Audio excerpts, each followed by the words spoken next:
अय बाबूजी, हम भोजपुरी लोकगीत बिरहा गायक रामानंद सिंह यादव अपनी पूरी बिरहा टीम की ओर से जौना गीत के शीर्षक बाप बहन की डोली और भाई का अर्थी, जौने गीत के आप लोग ऑडियो द्वारा सुनेंगे और वीडियो द्वारा देखेंगे। बाबूजी, हमके आशा ना बल्कि पूर्ण विश्वास बा कि ये गीत ये कहानी आप लोगन के पसंद आई। आए बाबूजी, गीत का शुरुआत बा कैसे लाल। किसी का अगर घर जलाओगे जग में तो तुम्हारा भी शोहरत जल जाएगा। खाक में मिल जाएगी सारी कमाई, कर्म कुकर्म का पोल खुल जाएगा। अब थूकेगा जमाना तेरे नाम पर, हर बन कलंकी कयामत को कर जाएगा। और मिलेगा जगह ना धरा पर तुझे, अंत 2 गज कफन भी न मिल पाएगा।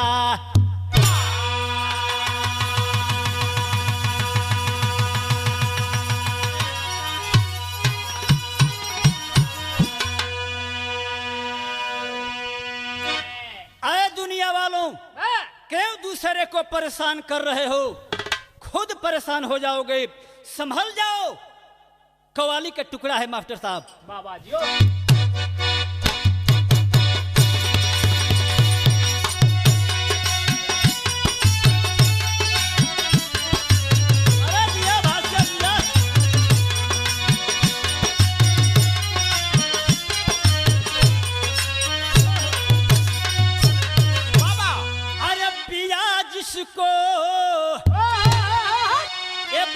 पिया जिसको चाहे सुहागन वही है।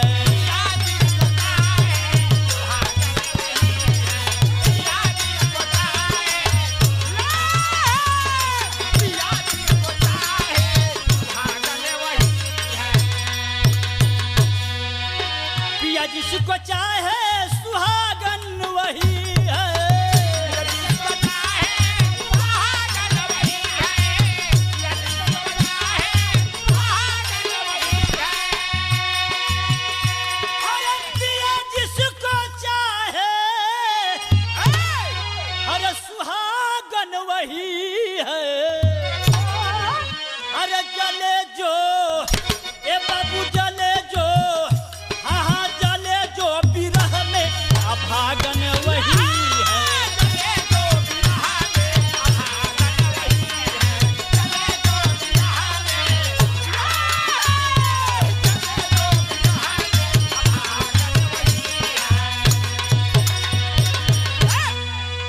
बाबूजी, कवि की लेखनी संकेत करती है क्या?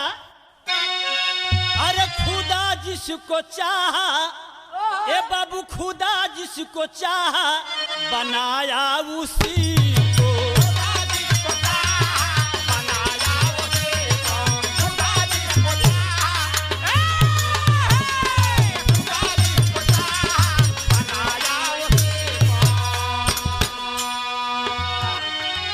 खुदा जिसको चाहा बनाया उसी को।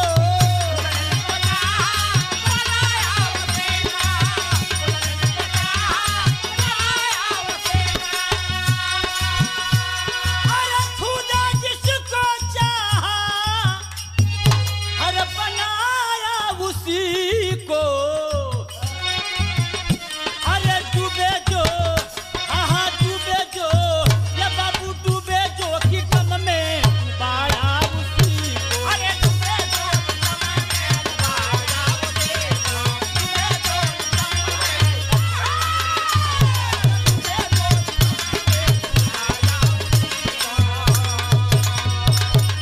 हमें से बिरहा के कहानी स्टार्ट बा।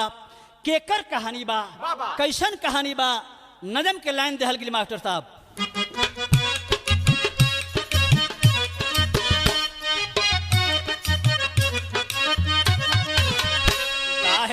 सुबह लेकिन शाम ढलने वाला है, सुमन सेठ अलीगढ़ का रहने वाला है।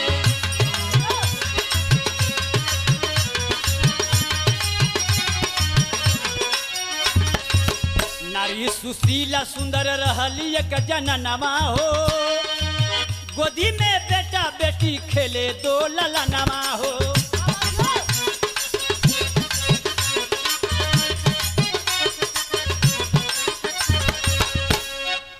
मुनि थी छोटी मुना बढ़कर होनहार हुआ,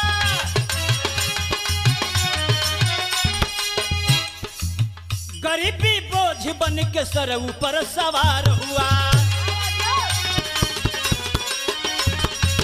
माता सुशीला डायबिटीज की बीमारी थी, होता इलाज लेकिन पैसे की लाचारी थी।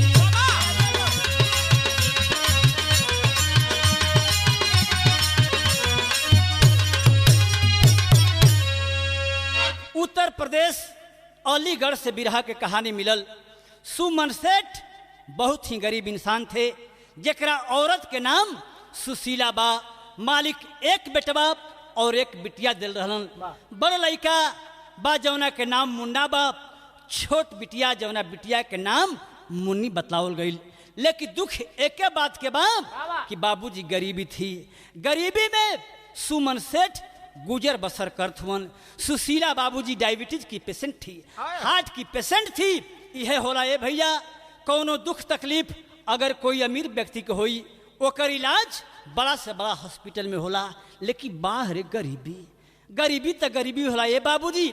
गरीब व्यक्ति गांव घर के झोला छाप डॉक्टर से अपने इलाज करावेलन, नतीजा निकलेला बाबूजी बीमारी बढ़ जाती है। यही हुआ सुशीला की बाबूजी बीमारी बढ़ती गई, अंततः चारपाई पर पड़ जाती है। अंतिम दम चलत बा ए बाबूजी। सुमन सेठ सिरहाने बैठ करके सर सहलावत हुवन। बेटा बेटी माई के गोरतारी बैठ के माई के ताकत हुवन। आखिरकार ताकते ही बाबूजी आंखों के सामने अंतिम दम को सुशीला तोड़ देती है। आज जब अंतिम दम के बाबूजी तोड़ दहलिन, सुमन सेठ एक बार चीख करके बाबूजी फूट कर रोने लगी। मुन्ना और मुनी माई के लाश पर झुक झुक के बाबूजी लोट लोट के रोवत हुवन। और रो रो के कहला का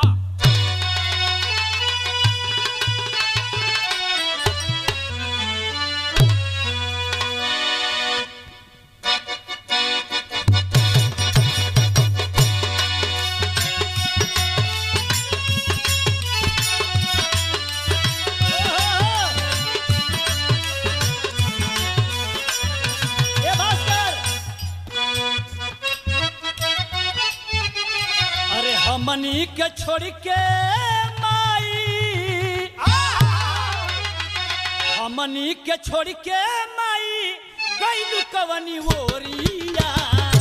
हमनी के छोड़ के माई गईलू कवनी ओरिया। हमनी के छोड़ के माई गईलू कवनी ओरिया।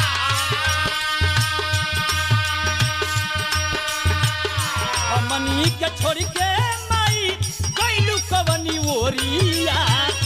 अब के पियाई लेके, अब के पियाई लेके दूधवा कटोरिया। अब के पियाई लेके दूधवा कटोरिया। अब के पियाई लेके दूधवा कटोरिया। अब के पियाई लेके सुन कई के गईलू माई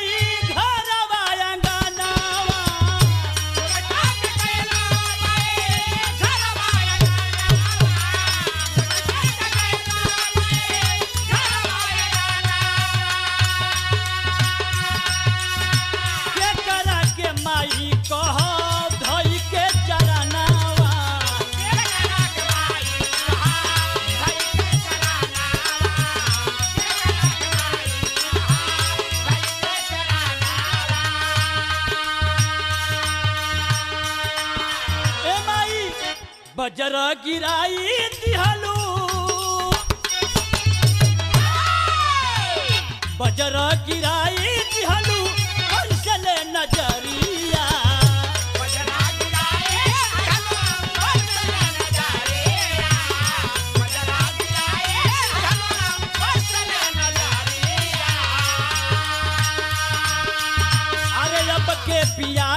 लेके अब के पियाई लेके दूधवा कटोरिया अब के पियाई लेके दूधवा कटोरिया अब के पियाई लेके दूधवा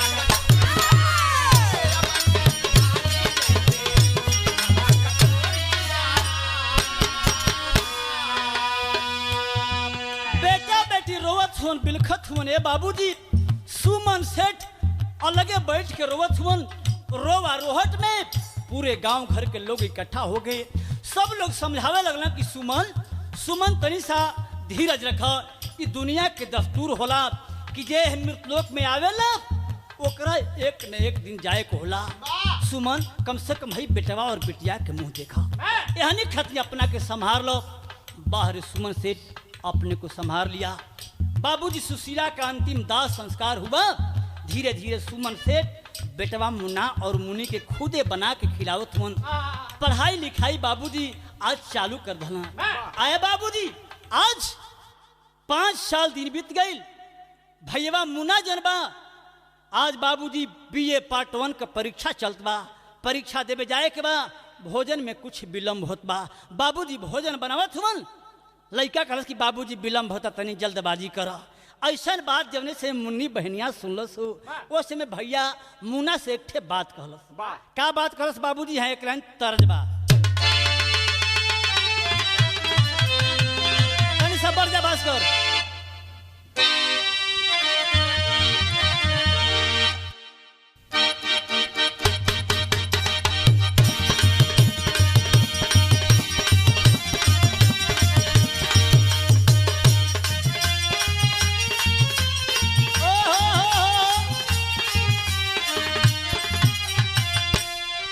कमसीन उम्र के लड़की के गौना के दिन आ गई।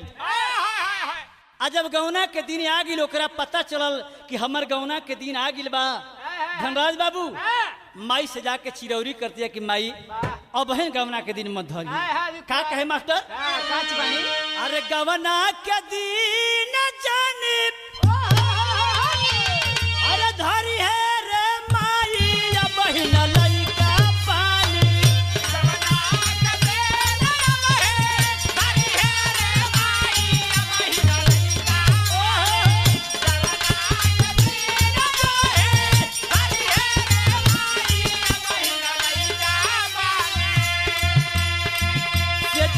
पर कुछो ना बुझाई अब लइका पानी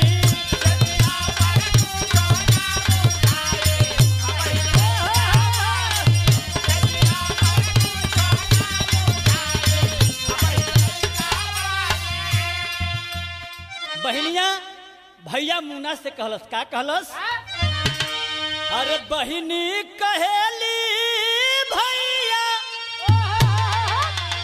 बहिनी कहेली भैया सदिल रचाई शुभ दिन आई गईले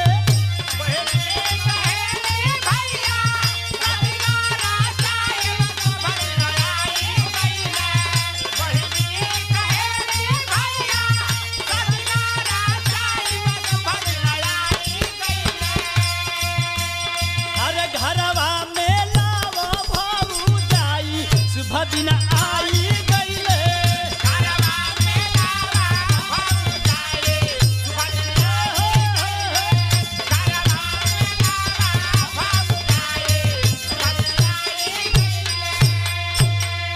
बहनिया मुन्नी कहलस कि भैया बाबूजी कितना जी खाना बने हन कम से कम तोहर बियाह हो जी तो अपन बियाह कर लेता। बाहर मालिक बहनिया के पुकार सुन लेहलन। आखिरकार मुन्ना की शादी होती है किसके साथ परिचय है आईली इंटर पास घर में सरिता दुल्हनिया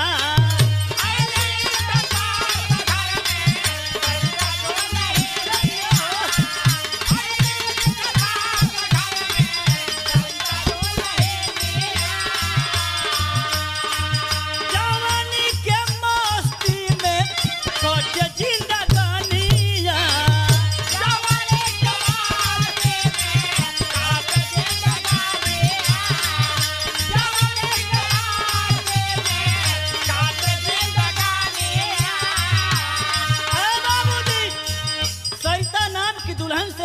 शादी हो जाती है।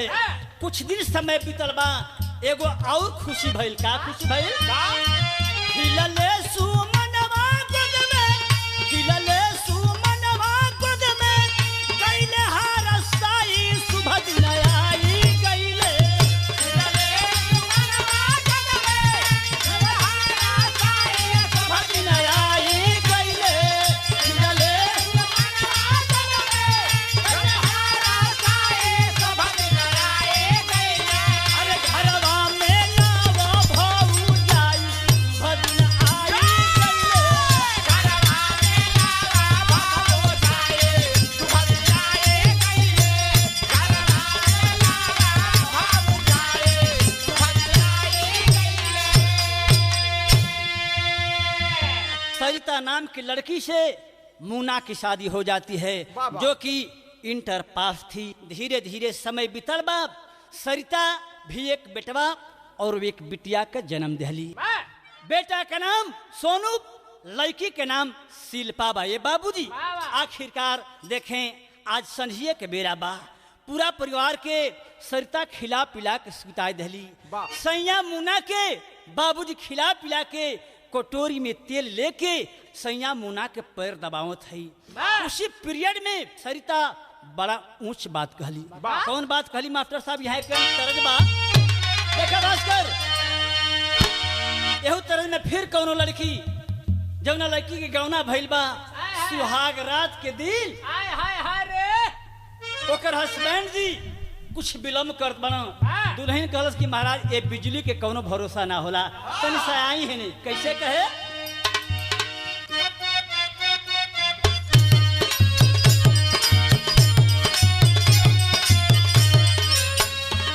वह बात कहे, अरे सोचा ये राजा जी सुहाग वाली रतिया, सोचा ये राजा जी सुहाग वाली रतिया, सोचा ये राजा जी सुहाग वाली रतिया।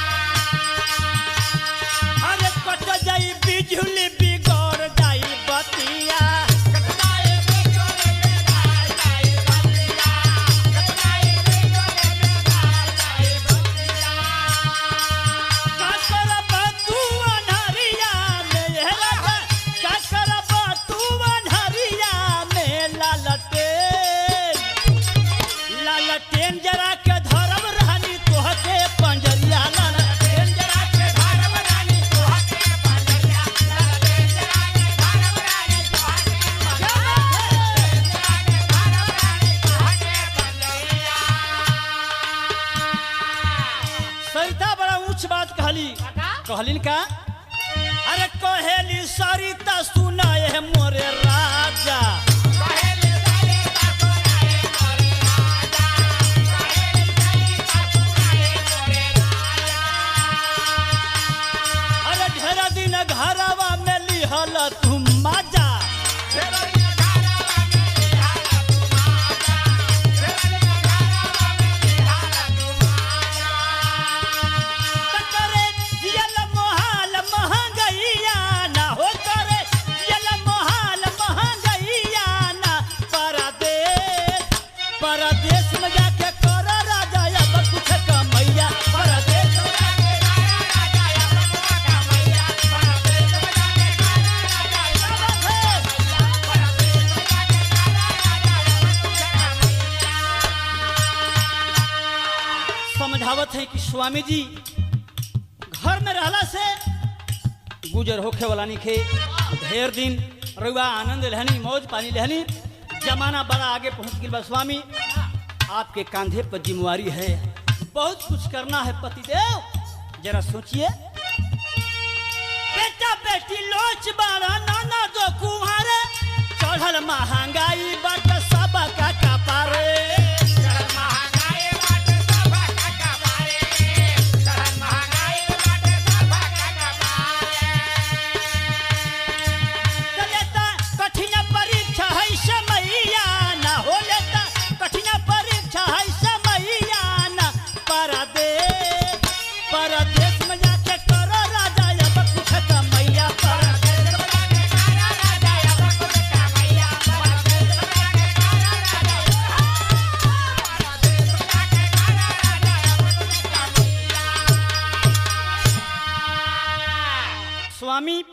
महंगाई सबका के दबेरले बा, हई छोट बेटा बेटी हमन पढ़ावे लिखावे के बा। आपकी बहन भी धीरे धीरे सयानी हो चुकी है।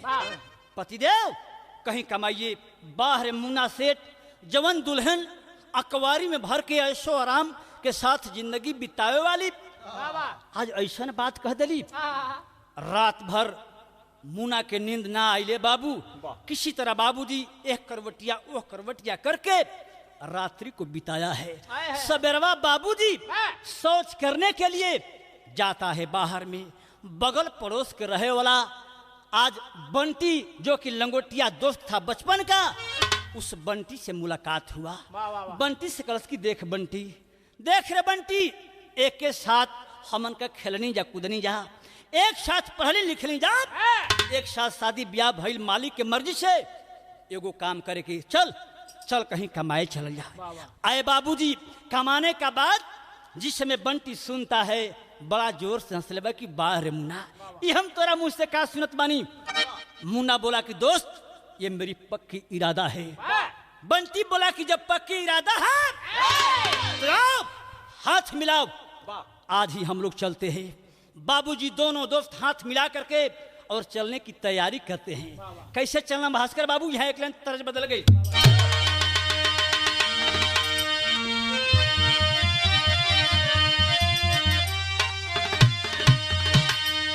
अरे पिया परदेश गईले तार लागो टोपिया में,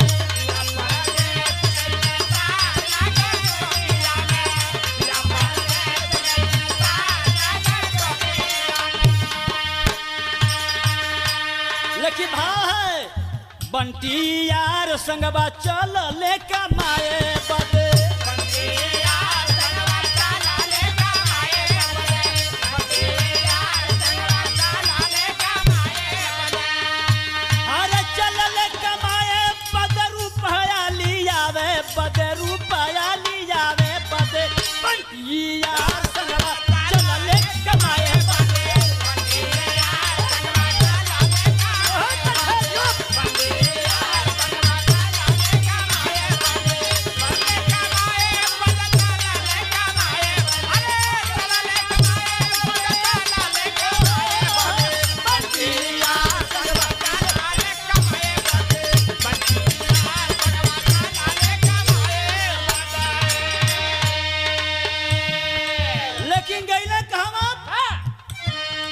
राज्य हरियाणा अंदर मानसी के काम में,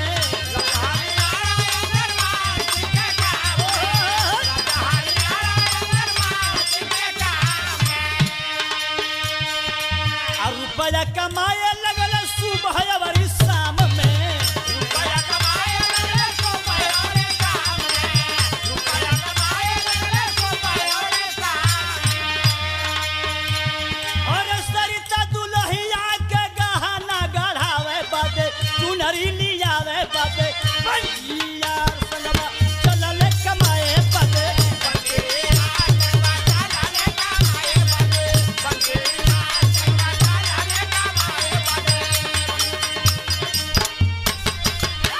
आया बाबूजी मुन्ना और बंटी दोनों दोस्त हाथ मिलाकर चले, पहुंच गए हरियाणा के अंदर। बाहर मालिक आज हरियाणा के अंदर कंपनी मालिक मान सिंह की सीमेंट की फैक्ट्री में दोनों की नियुक्ति हो गई। दोनों दोस्त बाबूजी आज काम करते हुए धीरे धीरे 2 महीना समय बीतल बा। हम बताइला ये बाबूजी जे जैसन रहेला ओकर आचरण और चरित्र ओकरा साथ जाला। आखिरकार मुन्ना बहुत ही नेक और ईमानदार लड़का था। अपनी ईमानदारी के बदौलत कंपनी मालिक मान सिंह का दिल को जीत लेता है। कंपनी मालिक मान सिंह खुश होकर के और मुन्ना को अपनी कंपनी का फोरमैन बना दिए। एकाएक जो बाबू 10,000 पेमेंट था एकाएक 25,000 हुआ। बाहर दोनों दोस्त सर पर बाबूजी गरीबी झलकत बा। दुल्हन सरिता के बात खटकत बा कि सरिता कमाए के भेजले है ना। दिन और रात एक करके हम कमी नहीं करेंगे। कमाने के लिए जब आए हैं हम ओवर ओटी करेंगे लेकिन रुपया कमाएंगे। आए बाबूजी 2 साल दिन बीत गए।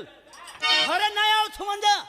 दोनों दोस्त मिजाज से आज रुपया कमा रहे हैं। आए बाबूजी जवन पेमेंट मिले मुना सरिता के अकाउंट में छोड़ ले जाते हैं। सरिता के अकाउंट में रुपया एकदम चढ़चढ़ाता है पहरी जी, और रुपया चढ़चढ़ाए लागल। सरिता कहल कि हाँ तो भाई हमार पतिदेव बारन कमाए ना जात रहलन, आ कमाए गिलन तो घरे आवे के नाम निकले। बाबूजी मोबाइल पर नंबर डायल कैलस, आ नंबर डायल करके सरिता अपने पतिदेव को बताती है। कहल कि स्वामी जी कौने दिन रात खातिर आप रुपया कमात हुआ है? गर्मी में हमार छोट बेटवा बेटिया औसियात हुआ, एगुड़ो पक्का के रूम यदि रुआ बनवा देती कि गर्मी में हमार बेटवा बेटिया कम से कम हवा तो लेहतन। आखिर कहलिन कैसे कहली है एक तर्जबा। अरे निमिया के डलिया के डोलिया बनल वो पनीम के पतैया वो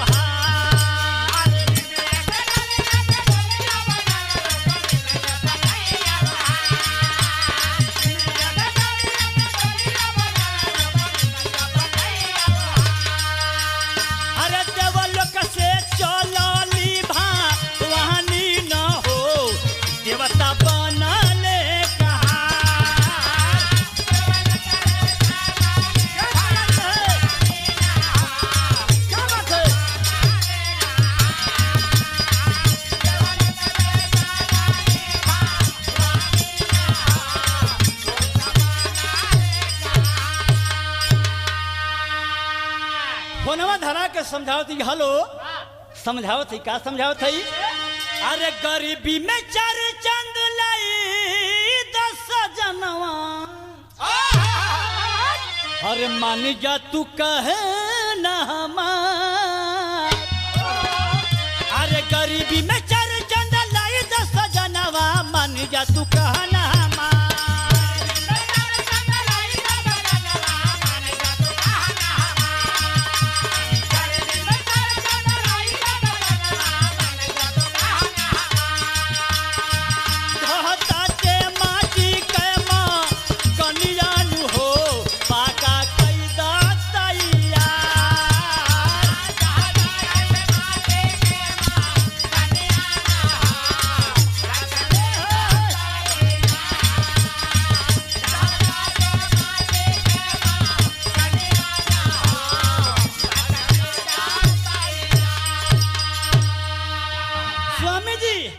जवन कांचा के पुरनका महल बा इहो ढह ढह गिरत बा। एगो काम करी, फोन पर बोले कि प्यारी पत्नी चिंता मत करो हम आ रहे हैं। छुट्टी लेके अइलन आ कैलन का?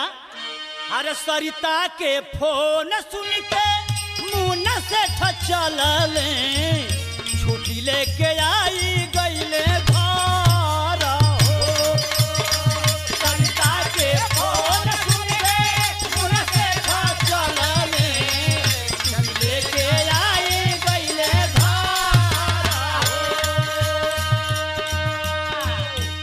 गीता पाका के माँ कान बनवाले, सेंटेक्स छत के ऊपर हो। एक गीता पाका के माँ कान बनवाले, सेंटेक्स छत के ऊपर हो। एक गीता पाका के माँ कान बनवाले,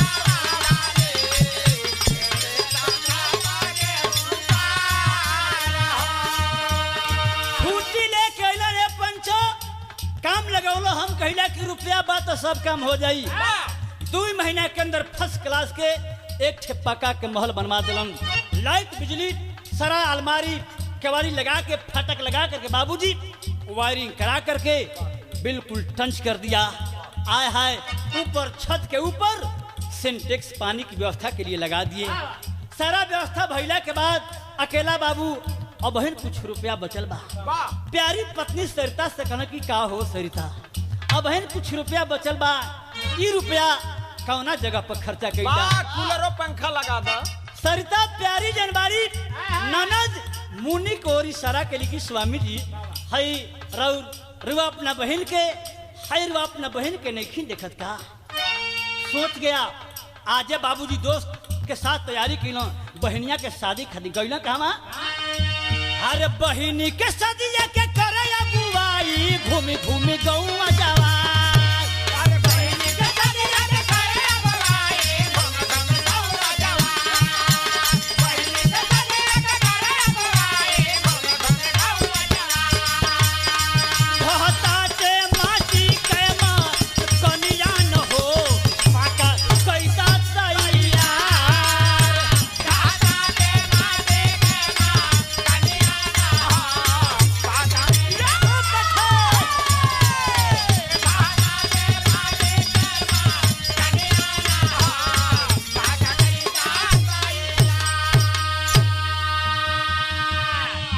तू सहारा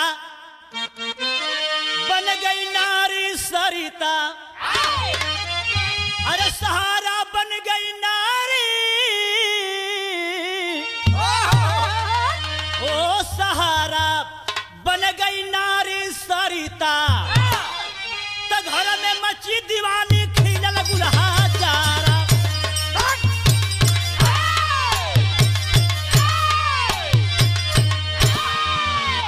तो बज उठी सहनाई।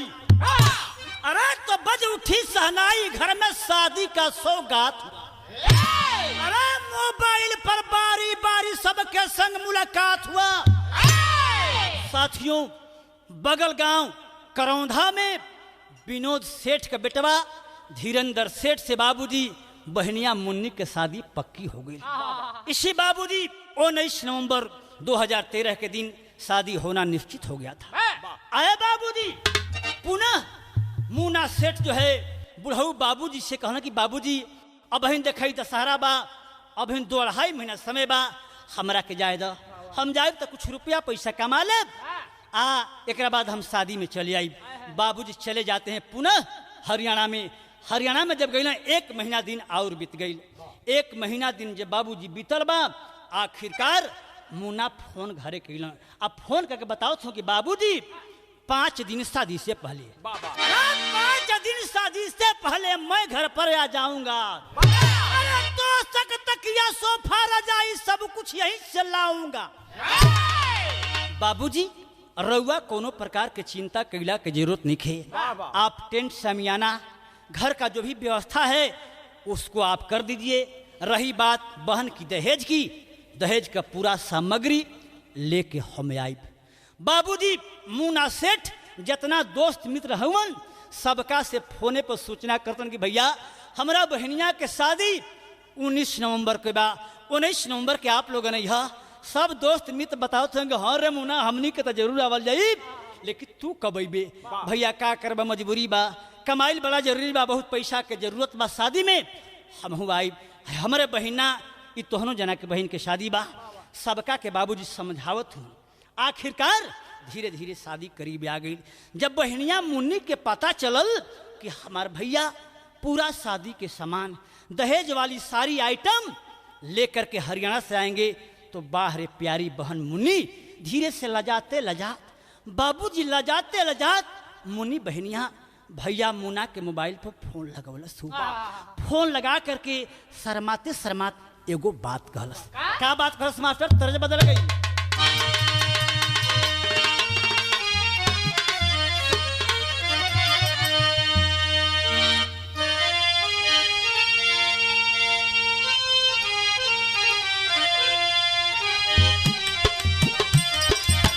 वह बात कहलस तरले मजा पहाड़ जी फर्ज में बा। कहना बा बहनिया भैया मुन्ना से कहे कैसे कि अरे गोड़वा का पायल लइहा, गोड़वा का पायल लइहा, गरबा का सिकरिया ए बिरनवा हमरो ना, ए बिरनवा हमरो ना, संगहि सिलाई मसीनवा ए बिरनवा हमरो ना।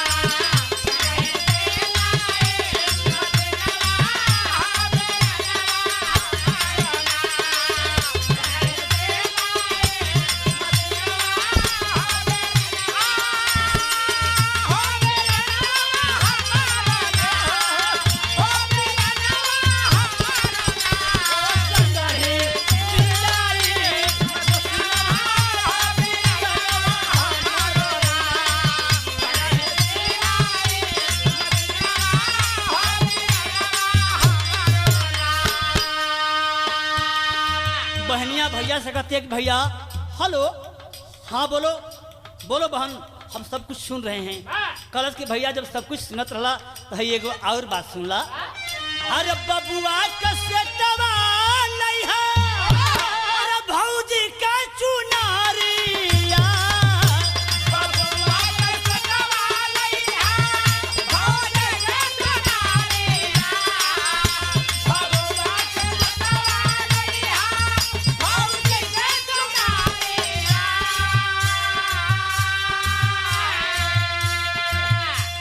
टिबिया रंगीन लाई है, अरे टिबिया रंगीन लाई है, टाइटन के घड़िया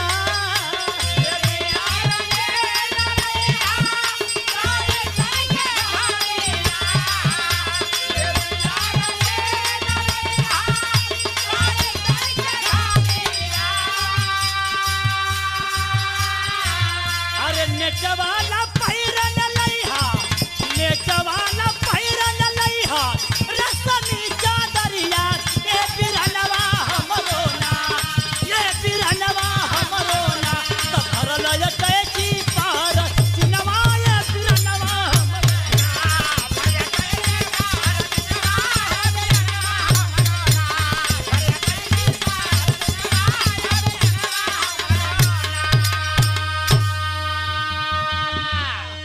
मुन्ना कहना कि बहन चिंता करे के कोनो जरूरत नहीं खे, अब है शादी में देरी बा, जवन कुछ तोहरा याद पड़ी प्यारी बहन निसंकोच आप फोन करके मुझे बता देना। ये तुम्हारा भाई मुन्ना जो है तेरी हर मनोकामना पूरी करेगा, चिंता मत करना बहन। आए बाबूजी, आखिरकार मुन्ना फिर कमाने में लग जाता है। धीरे धीरे बाबूजी शादी के दिन बिल्कुल करीब आ गई। जब करीब आ गई, आज बाबूजी मुन्ना सेठ घर जाने की तैयारी में लग गया है। सारा सामान खरीद करके अपने क्वार्टर में भर दिया है, एक ट्रक ठीक कर दिया। कल जो है घर चलना है, बहन की शादी में मात्र केवल 5 दिन बाकी है। ऐ बाबूजी, आज कंपनी मालिक मान सिंह के सामने जाता है मुन्ना।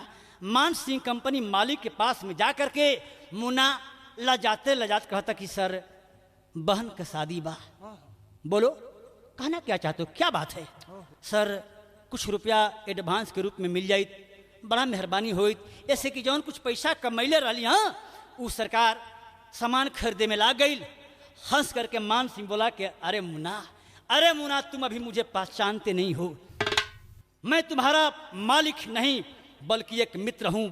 जब तुम्हारी बहन की शादी है तो सोच ले मेरी भी बहन की शादी है, बोलो कितना पैसा चाहिए। कल की सर 1 लाख रुपया मिल जाता। तुरंत जो है बाबूजी 1 लाख की गड्डी जो है मुन्ना के हाथ पर थमा देते हैं और मुन्ना को ऑटो पर आया। बाबूजी रुपये की गड्डी चारपाई पर फेंक दिया, हाथ पांव धोवत हुवन। और जब हाथ पांव धोवत हुवन 5 मिनट के बाद उसका दोस्त बंटी जो है साथियों घर में प्रवेश करता है। आज जब बंटी घर में प्रवेश किया, आय हाय बाबूजी एक नजर जब चारपाई पर चमचमात 1 लाख के गड्डी पर पड़ल हो। आज बाबूजी 12 रुपया एक दोस्त के मिजाज को हिला दिया। एक बार अपने दोस्त पर ताक रहा है, दूसरी निगाहें उस नोट की गड्डी पर है। विचलित हो गया, मन मचल गया, भीतर सोच रहा है कि वाह एक साथ हम दोनों घर छोड़े हैं, घर बनवा लिया, बहन की शादी धूमधाम से कर रहा है, 1 लाख की गड्डी लेकर के जाने वाला है, ऐसा मैं नहीं होने दूंगा। आए बाबूजी फौरन क्वार्टर से निकला और गया है मार्केट में।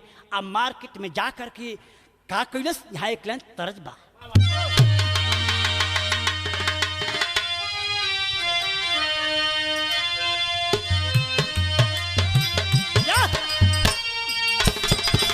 वह तरज बा कि अरे झझरा मारवा जन छा वही हाय बाबा हो,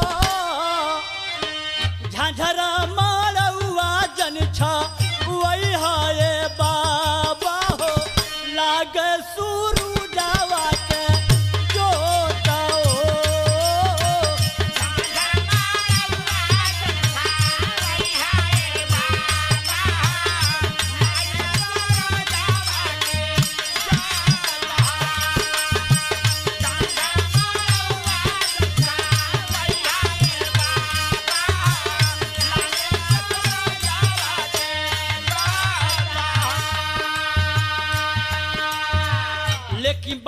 रुपया एक दोस्त की नीयत को बदल देता है। हुआ क्या? अरे रुपया के गाड़ी देखी लोभी बेईमानवा हो। अरे रुपया के गाड़ी देखी लोभी बेईमानवा हो। बंटी बनी गईले हाथा यार हो। लोभी बेईमानवा हो।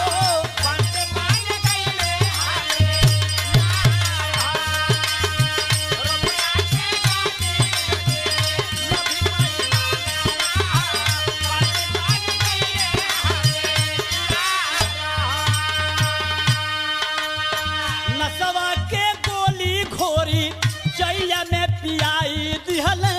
नसवा के गोली घोरी चैया में पियाई दिहले। मुना होई गाई लेला चारू हो।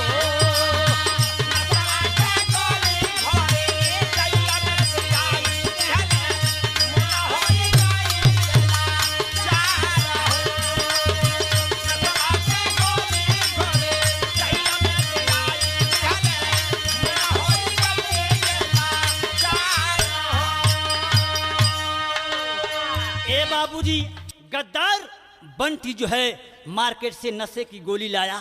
चाय बना करके उसी चाय में नशे की गोली जो है डाल दिया और डाल करके दोस्त को थमा दिया।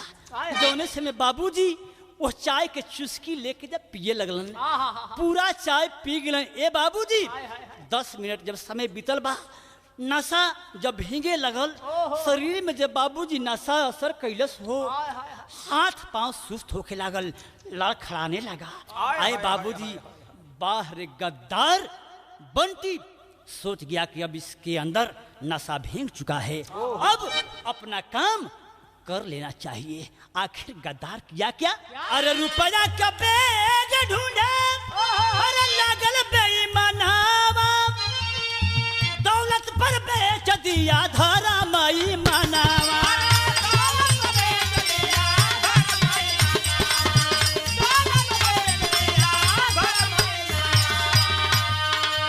बक्सा के चाबी मांगे, बक्सा के चाबी मांगे, दे द खजानावा हो।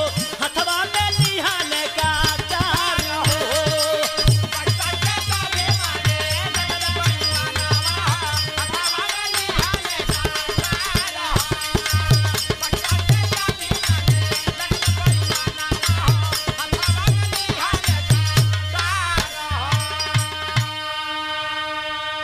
बाबूजी, मुन्ना जब सुस्त हो गया, हाथ में उठा लिया तेगा और बोला, अरे गद्दार, अबे मुन्ना, अभी जो चरपाई पर 1 लाख की गड्डी चमचमा रही थी, कहाँ रखा है?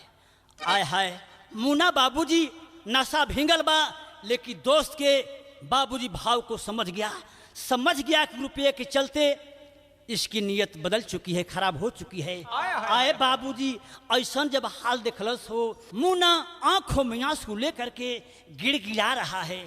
पैर पकड़ करके बाबूजी आज अपने दोस्त बंटी से सवाल करता है। कभी की लेखनी विदेशिया के अंदर बाबूजी सवाल करती है, क्या?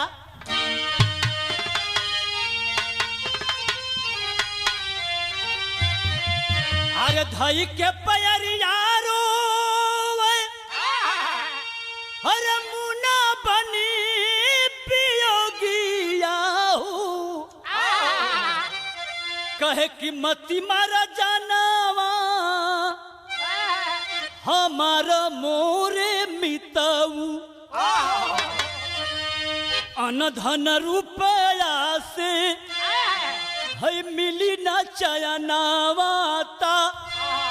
अरे भूला जानी बचापन, कहे प्यार मोरे मिताऊ।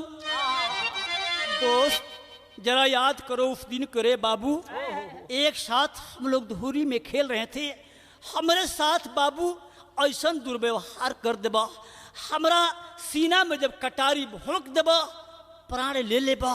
बाबू विचार कर, दुनिया वाला कोई मित्रता के लिए हाथ नहीं बढ़ाएगा। हाय हाय हाय हाय रुपया चाहिए ना, तोहरा के रुपया चाहिए ना, ऐसा भी ले ला।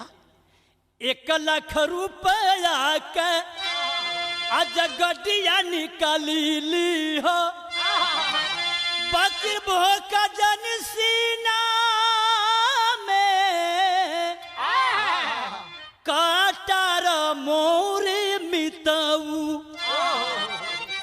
बाबू ये सब रुपया ले ला, लेकिन एगो काम करी, हाँ बहिनी के सदिया में सारा सामान लेके भैया घरे चल जी। हाँ घरवा जाके एगो काम कर देबा, हमरा मृतात्मा के शांति मिल जाई। ए भैया बहिनी के सदिया में लौआ मिलाई दीहा और दे दीहा पानिया के धार मोरे मिताऊ। लेकिन पत्थर पर को मारना चोखो तीर नसाए, कोई असर नहीं हुआ। साला गद्दार पूरी शक्ति के साथ, जब चाबी तो मिल ही चुका था, चाबी मिल चुका था, अब सोच गया कि अब तो हमारा काम हो गया। पूरी शक्ति के साथ मुन्ना के सीना में कटार को भोंक देता है। फर्श पर बाबूजी मुन्ना लहूलुहान हो जाता है।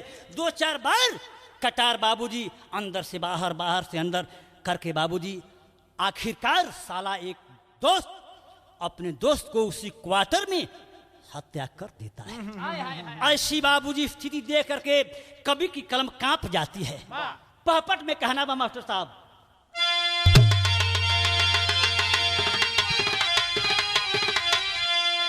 ए बाबू अरे भींगल लहू में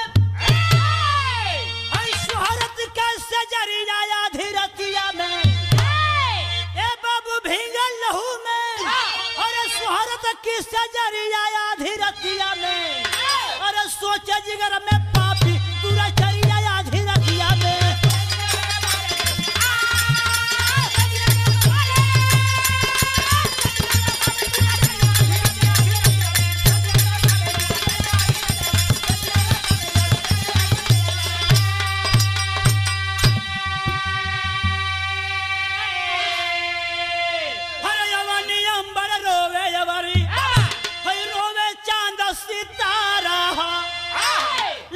उठा कर फेंका पापी रोड के किनारा हो। अरे डीका दीक्षित बाबू डीका दीक्षित आ गई अधिकारी आधी रतिया में। अरे लाश के ऊपर पड़ गई नजरिया आधी रतिया के।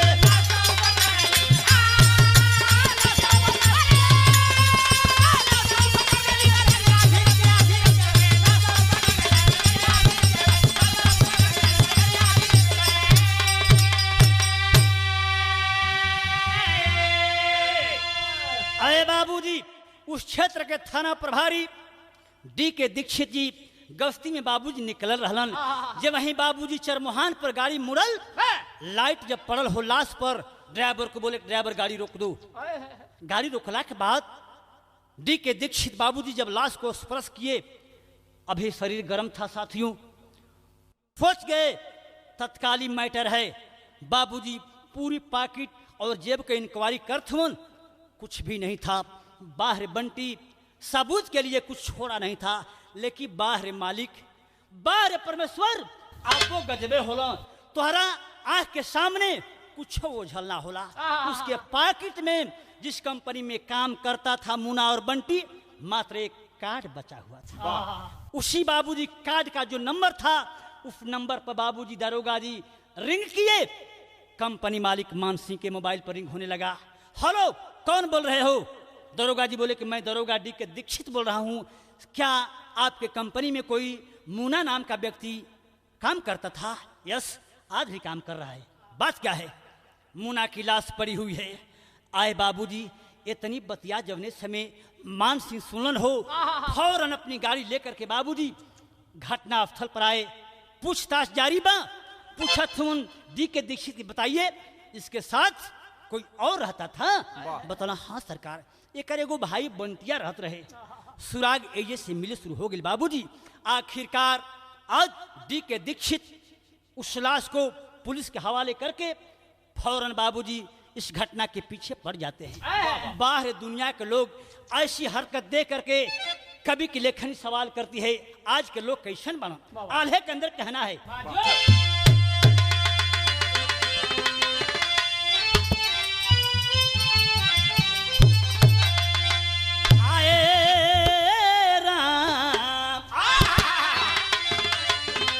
अरे के करा भरोसा करी, अरे के करा भरोसा करी, जगह में बीसवा सवा बाबू, और धनवा के लोभी बना संग ही गैया।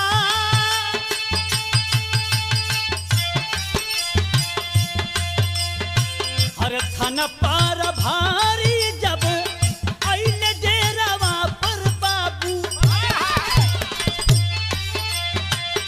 ताला बंद कई के पपिया हो गइल बा फरारी। अरे भागी के गइले बंटी जहाँ जाग सनवा बाबू,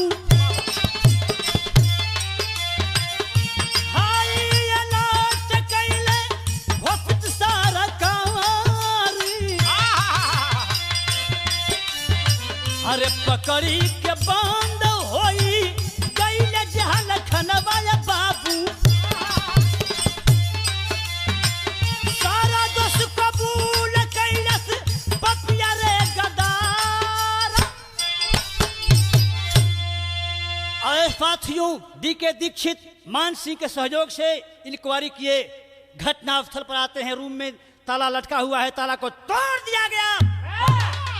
रूम जब खुलल, पूरा रूम बाबूजी खून से लहूलुहान बा, खून से लाल बा।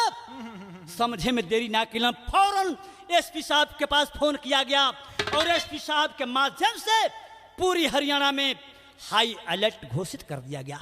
जहां भी जिस स्थान पर बंटी नाम का व्यक्ति 1 लाख रुपए के साथ अगर मिले, फौरन पकड़ लिया जाए। बाहर प्रशासन बाबूजी चंडीगढ़ रेलवे प्लेटफार्म पर गद्दार बंटी पकड़ा गया। 1 लाख रुपया के गड्डी के साथ पकड़ा गई ले बाबूजी। और जब पकड़ा गई, मारपीट होत बा, हंटर के बाबूजी मार खात बा, अंततः पकड़ करके उसे जेल दे दिया गया। बाबूजी ओकर जेल हो गई। डी के दीक्षित मुना का पोस्टमार्टम करवाए। पोस्टमार्टम करवाने के बाद साथियों, जो सामान था आज ट्रक पर बाबूजी लोड करके लेकर चल देते हैं। कैसे? अल्लाह बदल क्या बा।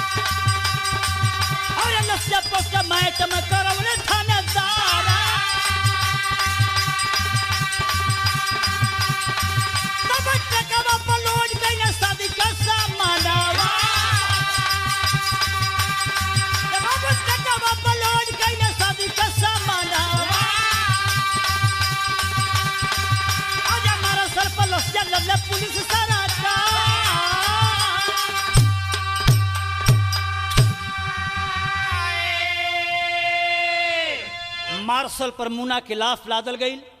ट्रक पर बाबूजी सामान लदाइल लेकर के 4 गाड़ी फोर्स के साथ डी के दीक्षित दारोगा जी अलीगढ़ मुना के घरे जाए के तैयारी किलन। लेकिन बाबूजी इधर से दारोगा जी तो चल देते हैं, थोड़ा सा तनी मुना के घरवा चल जाए। मुना के घर की स्थिति कैसी है, वहाँ का माहौल कैसा है? अरे ये कमरा बहिनी के लागल बाबा रातिया,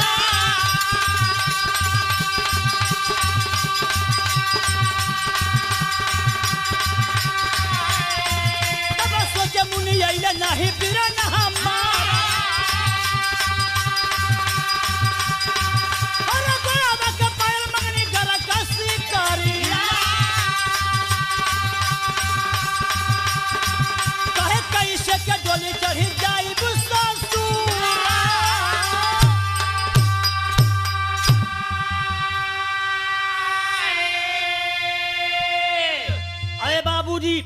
घटना को अंजाम देने में 2 दिन समय बाबूजी व्यतीत हो चुका था। आज एक दिन बा भैया, आज बहनिया मुन्नी के शादी बा। बाबूजी आज रात्रि के 8 बजत बा, साथियों बारात आकर के लग चुकी थी। बाजा बजत बा, रवाई सुअत बा, सारे नौछिटिया बाराती जन बाने बैंड बाजा के साथ नाचत होने।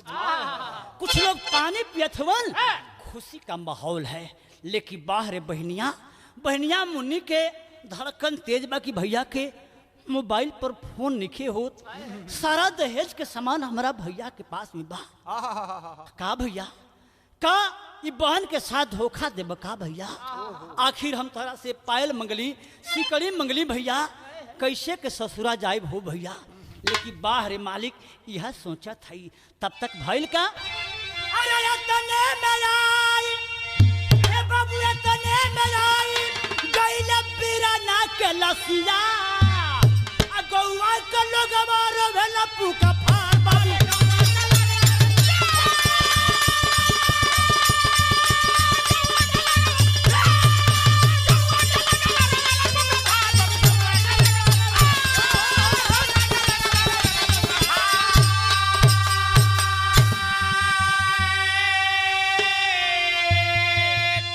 बहनिया सोचत ये बाबूजी रात्रि के 8 बजत बा।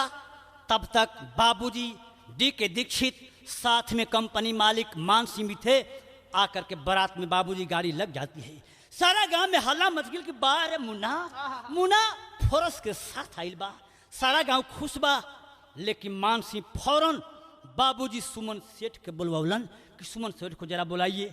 सुमन सेठ जब अलन सारा सच्चाई जब बता दलन, सुमन सेठ जौने से बेटवा का लाफ देखलन, एकाएक हार्ट अटैक हो गया, आखिरी दम तोड़ देता है। सारा लोग इस शोक के सागर में डूब गिलन। प्यारी पत्नी सरिता के ऊपर सारा बराती के जिम्मेवारी बा, बेचैन है। उनका जब पता चलल कि हमरा सैया के लाश आइल बा, काम छोड़ करके बाबूजी दौड़ती है पागल की भांति। आज स्वामी के लाश पर लोट लोट के रोवत है। बाबूजी सोनू और शिल्पा पापा के लसिया पर फूट फूट के रोवत होनी बाबूजी। लेकिन जौना सारा बहनिया के अरमान भैया मुन्ना पर टिकल बा, वो बेचारी बाबूजी शादी के चुनरी पहन करके बैठी हुई थी। लेकिन बाहर मालिक एगो छोटे लड़की दौड़त गईल, दौड़ के जाके बहनिया मुन्नी से बतिया के बता दिलस। ये बाबूजी जौने समय बहनिया मुन्नी के पता चल कि हमरा भैया के लाश आइल बा, फेंक देती है बाबूजी चुनरी को, पागल की भांति जाती है लाश पर जाकर के धड़ाम से गिर जाती है। आ गिर के बाबूजी रो के एक ठे बात कहली। कौन बात कहली मास्टर? गाना का आखिरी परमाल।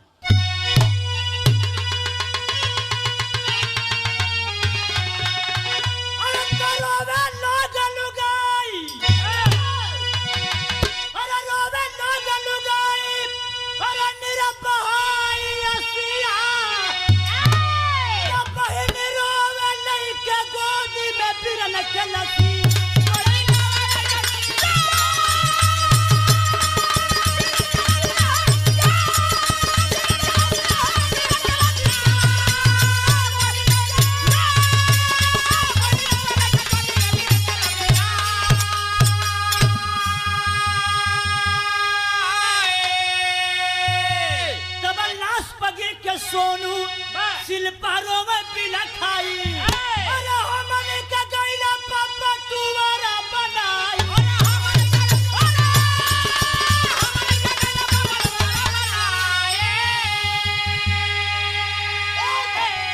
तो छोड़ा लगा धजल में नवरिया, अरे ना पूजा वाला आसिया, बहनी रोवे लइके गोदी में बिरन के लसिया। लोग रोत हवन, बेटा सोनू बिटिया शिल्पा बाबूजी के लाश पर रोत हो कि बाबूजी हमन के टुवरा बना के चल गिला, हमन के पढ़ाई के खियाई हो। लेकिन बाबूजी गांव के कुछ बुद्धिजीव वर्ग आगे खड़ा हुए, जो होना था सो हो गया। लेकिन जिस कार्य की आज बाबूजी तिथि रखी गई है, जो कार्य जो होना था उसे भी होना चाहिए। आज दुल्हा जो धीरेन्द्र सेठ था उसे बोले कि बाबू दुख सबको है, लेकिन जो तुम्हारा फर्ज है उस फर्ज को बेटा पूरा कर दो। वाह। आखिर किया क्या? तब शोक में डूब के दूल्हा राजा मंगिया सजाए, सोनू बेटा मुखावई में अगिया धरा।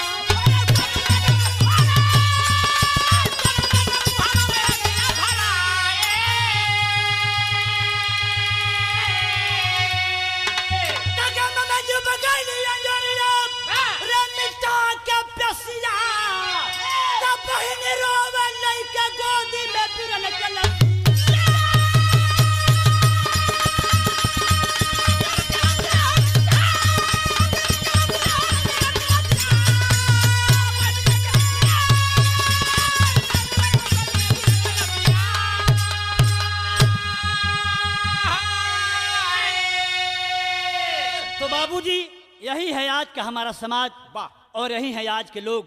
हम बता देना चाहते हैं कि एक दोस्त थे कृष्ण सुदामा का, एक दोस्त थे कृष्ण सुदामा का जो सब कुछ अपना त्याग दिया, लेकिन एक दोस्त मिला यह कलयुग में सीने में कटारी दाग दिया। गुरु बिहारी राम जतन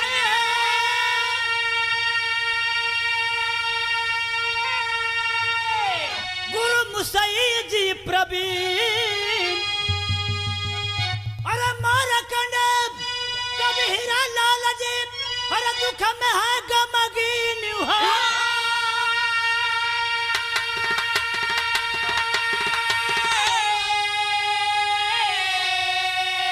तो सहारा बन गई ना